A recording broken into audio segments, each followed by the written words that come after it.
Well, I think I'll go ahead and start. I guess I'll start by thanking everybody for coming. It's a nice, intimate crowd, so I encourage you to kind of come closer and kind of be involved. It's just kind of a small crowd, so I'll kind of make it questions and answers as we go. If there's something that you want to talk about or you hear that's interesting to you, you can flag me down mid-sentence and we can kind of go over it.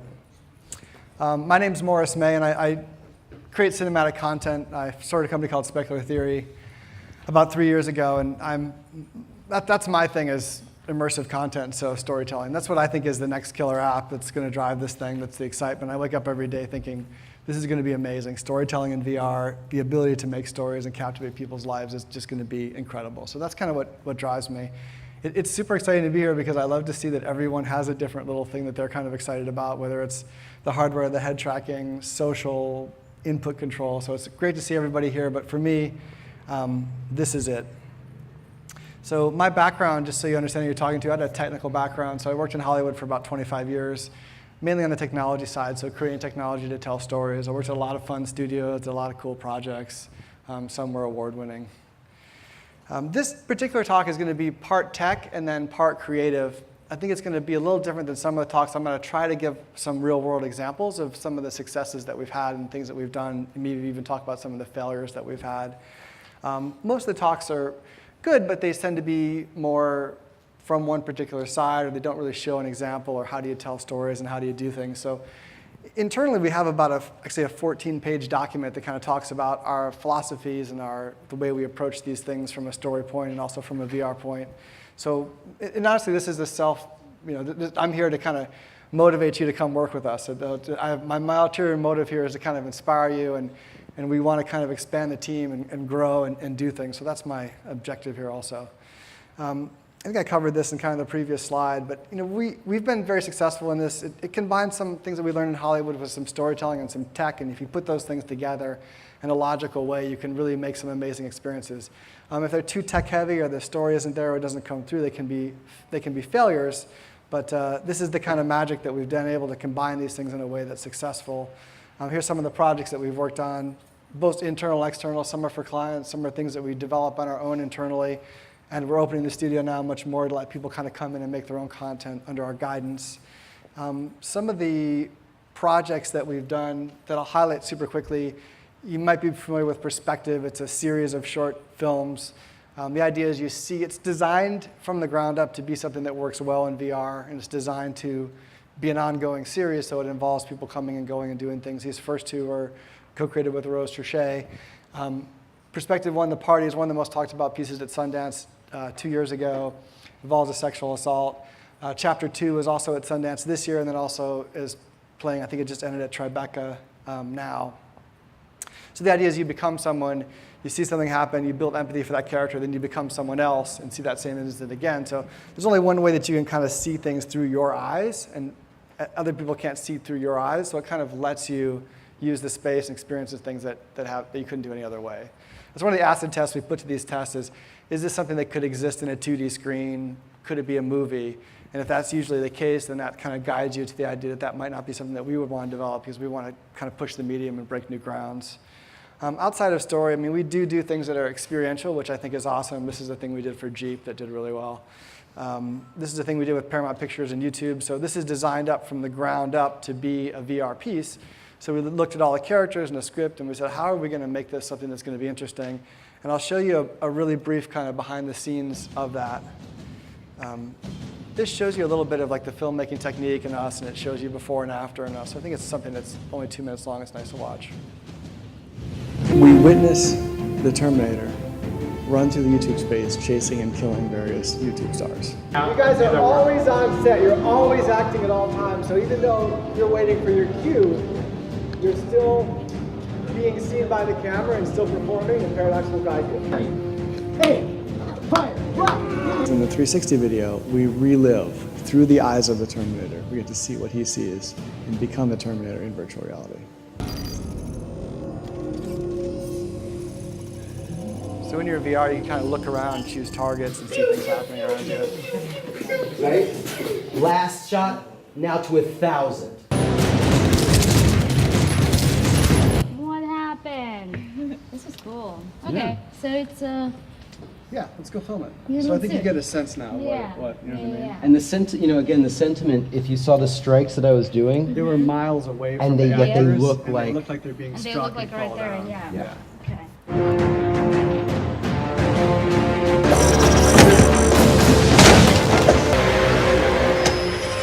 Bless your face.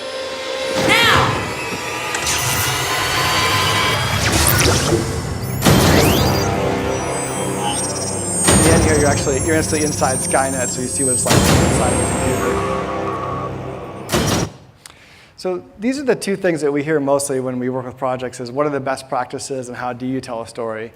I will probably disappoint you slightly in that best practices is something I actually try to stay away from in the way that we think about these things, because we're so early on in doing this that to say you can't move the camera, or you can't do this, or you can't do this, or you can't edit this way is incredibly limiting.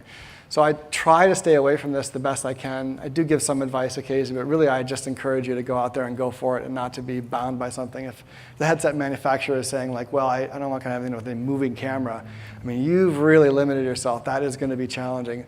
Most of these things, best practices, are either solved by technology, so we have a way of stabilizing these videos so that they work, or they're simply just solved with creative decisions. So we're kind of meeting at the halfway point with a lot of our work. We're saying, well, if this was edited this certain way, you won't be able to follow it. But when people grow up watching these things and they learn how to experience them, that will kind of go away and you'll just be able to kind of be involved in it.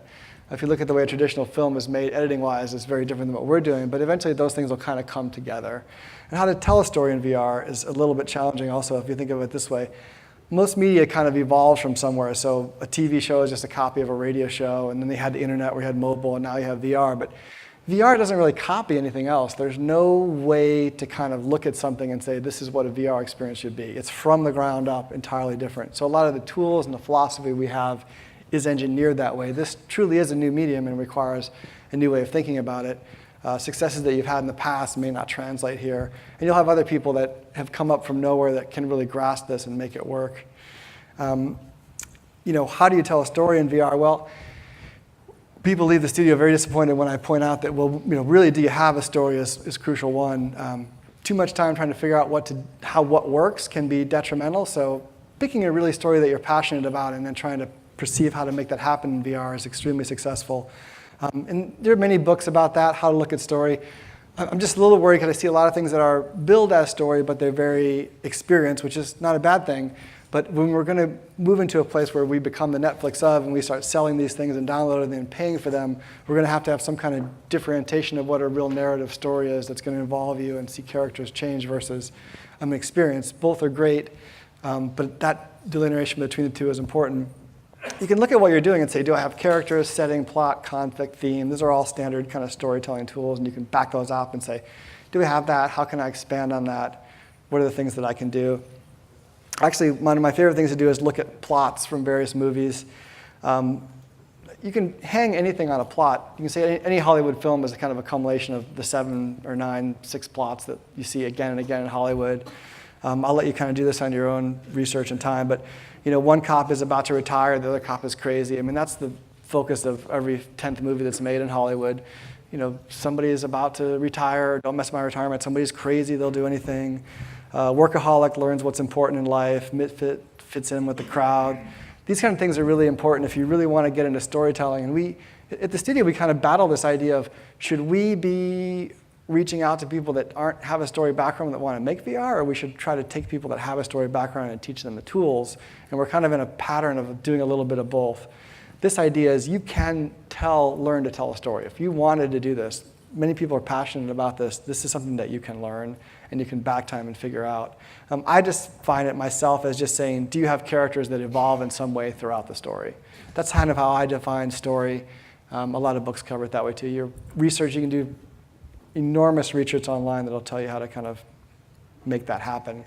To me, like a great example of that would be a Breaking Bad. You have a character that starts off as an innocent school teacher and by the end is the most evil person in the world. So you see him in a very believable way go through a series of events where his character changes and his motivation changes and the things that he does as a person change. And that's a story. The other question that comes up enormously is, of course, what works in VR as far as genres. And I give you the same kind of sad news as that we don't know that. We're still experiencing that. We're trying to make something in every genre. Empathy isn't really a genre. It's talked about a lot. There's maybe 6 panels at South by Southwest that are about empathy. Obviously, if you see something horrific happen and you empathize with it, that's powerful in VR. That's a function of VR more than an actual way of doing it. Comedy is terrifying. You get into comedy, you think, oh, I'm going to have this guy slip, fall on a banana peel, and it's going to be hysterical. When you're in VR and you see someone inches from you slip and fall on a banana peel, you just think, oh my gosh, are you okay? I got to help you up. You actually really don't laugh. So these things are very different. Horror, you can make things scarier than any human being would want to watch, I assure you, in horror. It's just terrifying. No one has even begun to scratch the surface of how terrifying horror can be. You have some experiences now where things jump out at you and it's kind of, ooh, scary, but believe me, that will be terrifying. Documentaries work incredibly well. I'm not huge into the animation space, but that goes really well. We're going to see action, even though you can't run around a lot. We're going to see musicals. It's going to be exciting. I'm going to flip the switch a little bit and talk a tiny bit about the technique so you understand a little bit of what we've gone through in making these things.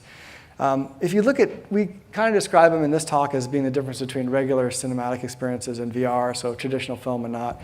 I'll go briefly through some of the things we've learned about cinematography, editing, pacing, sound, and screenplay and dialogue. The thing we've learned most about cinematography is we now no longer use a cinematographer. If you think about it, they're really trying to frame shots and choreograph things and tell stories by moving the camera around. In this case, you're just kind of seeing what you're seeing. The biggest mistake that we see, or the most common thing is, if you look at this thing, do you think, is this a great place for my movie? And your first reaction is always, yes, that's amazing, I can look all over. But if you're really trying to guide someone in a story, which is your responsibility, this is the kiss of death. This actually makes me uncomfortable when I see this, because I just think, oh, someone's going to go up here and look all around, and they're going to get confused and lost, and something's going to happen, and you completely lost control of it. You really only see a small section of it at a time. So we're actually picking more things like this kind of scenario where you can't look everywhere. You're actually backed into a wall. When it serves a purpose in the story, some of these things can be amazing. Lynette's piece about out in the middle of the desert, where you really have a location that's meaningful and purposeful, it lives a story. But picking a location just because it's beautiful can be problematic. The other thing with the cinematography is really just the establishing shot that's so crucial. It's your responsibility to I try to describe it as it's your responsibility to guide people along a journey versus tell them a story. And the establishing shot does play true here to traditional media as also this. If you really hit, here's where I am, here's the characters, here's a brief introduction, here's what's going to happen. If you set that up clearly in one frame at one location, you're going to set yourself up to success. People come in from every direction, say something, and leave. That's a really rough way to start it. This is perspective chapter 2. So in this scene, you can see the police officer in front of you, and you know, okay, it's a police officer. And you'll see some kids are juggling a ball, they walk out the side, and then you'll see the shopkeeper will kind of come around the corner, chase them, and then we cut into this place where you're locked in this corner where you can't see anything else. So to me, this is a pretty good example of kind of setting the tone. Here's all the characters, here's what they're doing, setting what's going to go down. If you missed something here, it wasn't imperative. So it's not designed so that a lot of these failures can be, I've designed something that hinges on you seeing this one thing. No matter where you were looking in that first frame, you're going to be okay. If you don't even see those kids, it doesn't matter. You see them coming around the corner. The dialogue is going to set up the interaction, but essentially it's a great way to say, here's what's happening and here's what's going to happen. Talk a little bit about editing now that I've kind of talked about setting the scene. The biggest challenge is how are you going to get from here to there? Again, I try to stay away from best practices. People do things where it's 30 minutes long without an edit, which I find tough. The language will kind of revolve itself, but how much you can cut is not an easy question to answer either, because it's very much dependent on what the surroundings are. If you cut someplace where there's something very clearly defined as to where you are and where you're looking, you can really get away with a lot. So we stage these things with certain colors or certain panoramics or certain refinements so that you really know where you are no matter where you happen to be looking. It's not very disorientating. But the real challenge is getting from location to location. How do I get from thing to thing, and how do I make sure that people don't miss what's happening? Jessica from Google does a good kind of discussion about that. This is one where we're kind of like building some of the tools to look at these things and decide how to make choices in the edit. And this is where it gets a little complicated. this is just very simple. You're looking top down, spherically around you. You can only see so much of the image at one time by this red box. And as we go from shot 1 to shot 2, you're not dramatically changing where the viewer is looking, which is an important part to analyzing this. But if you look at it in it gets much more complicated when you step back from it. You could be looking anywhere, but what's really important is where we start and where we end, and where we cut to is something that's also important, not terribly far away from where we were ideally left off. So we kind of look at each frame as, what's the most important thing to be looking at? Are we cutting in around that area? And really have a purpose for this. There are moments that are designed to be, you're supposed to look everywhere, things are happening everywhere, but at that moment, there's nothing crucial happening in the frame. It's just very much random things are happening, and then we guide you back into something that's a little bit more. The pacing and length is something that we find doesn't equate in any way, as you can imagine. How long these things are going to be, we make them 5 minutes. I wouldn't make anything longer than 20 minutes. But the really reality is, if you look at film and television today, it's really TV is now the new long format. So you have an episodes are 18 seasons where you really get a chance to see things evolve and happen over time. We'll see that in VR. How long an episode is, I think to me, is more how long you're wearing the headset, how long it takes to get involved in the story and the characters. So when we put together all of those things about editing and pacing and how to tell these things, we really end up with an incredibly complicated way of blocking these whole things out, which is, we're currently involved in one of what I think is one of the more larger VR projects. It's, it's about 10 minutes, but we shot maybe 4 hours of footage or 8 episodes. And this really gives you an emphasis of what it's like to really block these things carefully. Each scene is thought out. Where is the action? Where am I going? Who is in it? Where are they going? How is it staged? This is actually a week of planning to kind of go through and block these out so that we can get from place to place without losing you, and we do know where the action is, where it's going, and how the characters enter and leave, and how you get from scene to scene. And that's something that's not easy to talk about in a half hour, but just to give you an understanding of what's involved in planning these things out. The sound is also so new and so terrifying that I'm afraid to get too deep into it. Everything that we think we know about sound is gone. This is a whole new way of describing it. If you talk to anyone who works in film, they'll tell you 60% of these things can be the sound. In VR, it's much more than that. The directional sound is the only thing that really puts you into the scene and makes you feel like you're there. If that's missing, you feel like you're not there. It tells you who you are and where you are in a degree that we didn't realize in the beginning. So without careful thought into planning that, you're really setting yourself up for trouble. That's one of the mistakes we made early on, is didn't really think through the importance of sound and the idea of storytelling. So from now on, every piece is designed in a way to utilize sound that helps you guide you into the story. My favorite example is when I was in film schools. You watch this, you have no idea what's happening. And I had this with the soundtrack of actually what was recorded on stage, which is the sound of their plastic clinking together and them hitting their heads and stuff. And you watch this, you have no idea, no interest what's happening whatsoever. But many VR experiences are like that. It's recorded from a GoPro, and there's not a lot of thought gone into how you're going to tell the story. But if you look at something like this with sound,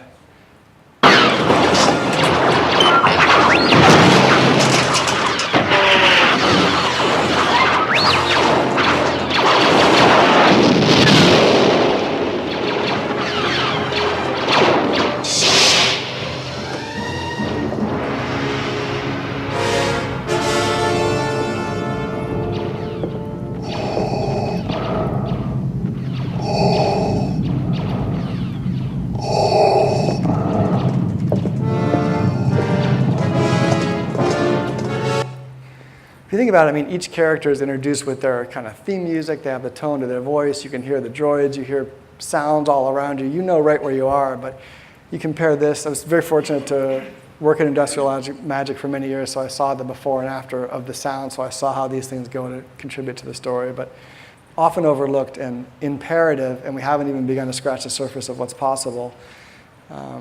This is Perspective Chapter 2, The Misdemeanor Without Sound. You watch this and you have no idea what's happening. Who am I? What's happening in this scene? It's completely lost. Zero. Tim Gedimir from Source Sound mixed this for us, and he did an amazing job along with Rose. But if you watch with sound,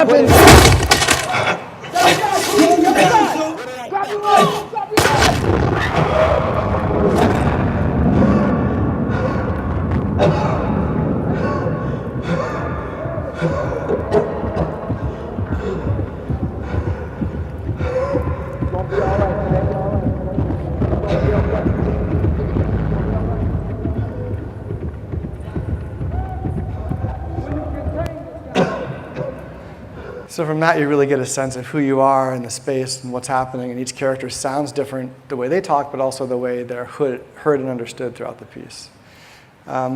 This is probably the biggest difference, and as part of our own internal way of thinking about these things and the documentation that we've created to kind of do it, this is the thing that really makes it different than anything else, is agency. So if you're at home watching a TV show, you know who you are. I'm me, I'm watching a TV show, I'm sitting in my living room.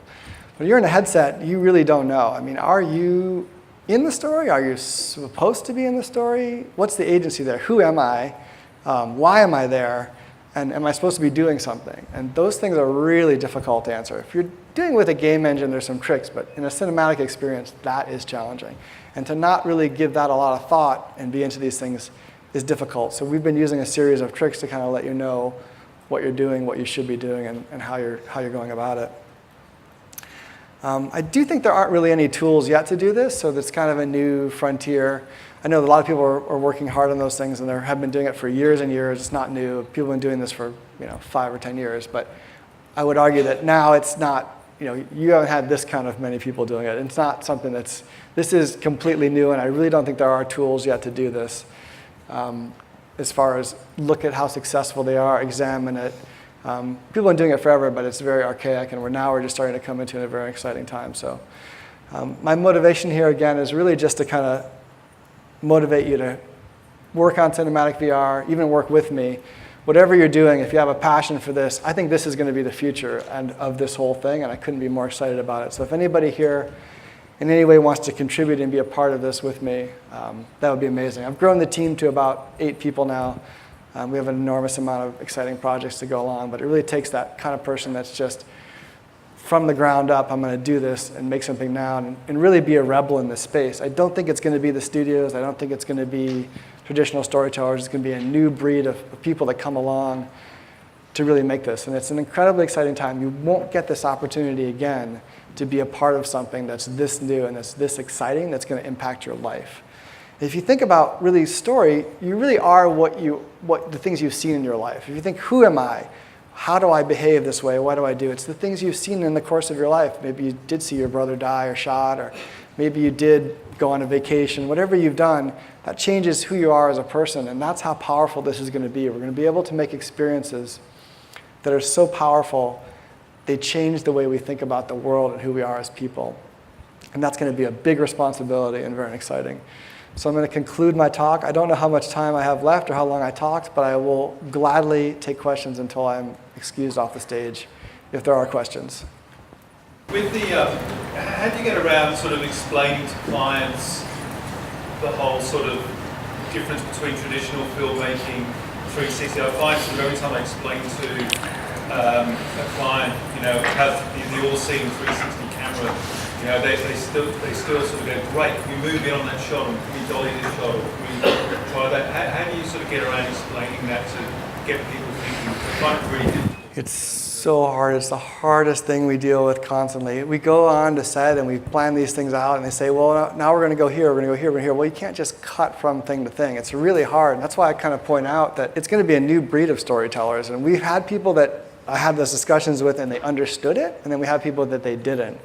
I use the obvious things like this needs to be staged like a play. You can't cut around this. But really, I feel like that you can't win that battle because people have their preconceived notion of the way this is.